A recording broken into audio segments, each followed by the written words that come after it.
என் மூத்துன கத்திரிக்காய நீ வச்சுக்கோ தம்பி. உன்னோட எலி குஞ்ச நான் எடுத்துக்கவா?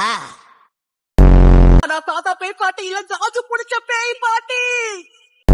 கவலையே படாதீங்க, நாங்க எல்லாரும் மனுஷங்க கூட ஃப்ரெண்ட்லியா இருப்போம். மண்ணாங்கட்டி, உங்க ஊர்ல ஃப்ரெண்ட்ஸா இருக்கலாம்னு சொல்லிட்டு இப்படிதான் பொண்ணுங்களை அம்மனமாக்கி வேடிக்கை பார்த்துட்டு இருப்பீங்களா? நீங்க நட்டுக்கிட்டு இருக்கிறத நறுக்குன்னு உள்ள நுழைச்சா சும்மா நச்சுன்னு இருக்கும். உங்களுக்குள்ள உணர்ச்சி உச்சி கொட்டுற அளவுக்கு தூக்கலாம். ஒரு அணியை புடுங்க வேணாம். சோ எலி குஞ்சு அந்த கிழவி கிட்டியா இருக்கு.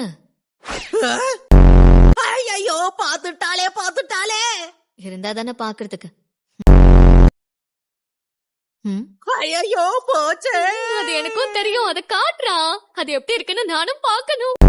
ஒரு ஆணோட அடையாளம் இதுதான், நான் உனக்கு காட்ட மாட்டேன். அதான் அடையாளத்தை கொத்தா புடுங்கிட்டாங்க. இல்லையா? டே புட்டி, நீ முதல்ல போ. பெண்கள் ஃபர்ஸ்ட்னு பீத்திக்கிட்டு போவல்ல. உங்களுக்கு இன்ச்சு கேட்டுக்கிற முன்னாடி போங்க. பப்பி ஃபேஸ் வைக்காத சைக்கிள. சரி, முதல்ல நான் சொல்றத கேளுங்க. அன்னைக்கே நாம அந்த காஜு புடிச்ச கிளவி கதையை முடிச்சிட்டோம்ல. ஆமா, முடிச்சிட்டோம். அப்புறம் பிரேயர் கூட பண்ணுமே. சாபமும் போயிடுச்சு, உன் பொருளும் வந்துருச்சு. மறுபடியும் இப்ப என்ன பிரச்சனை? அத காணோம். எதை காணோம்? என் சுண்டக்கா. எத? என் சுண்டக்காவ காணோம்.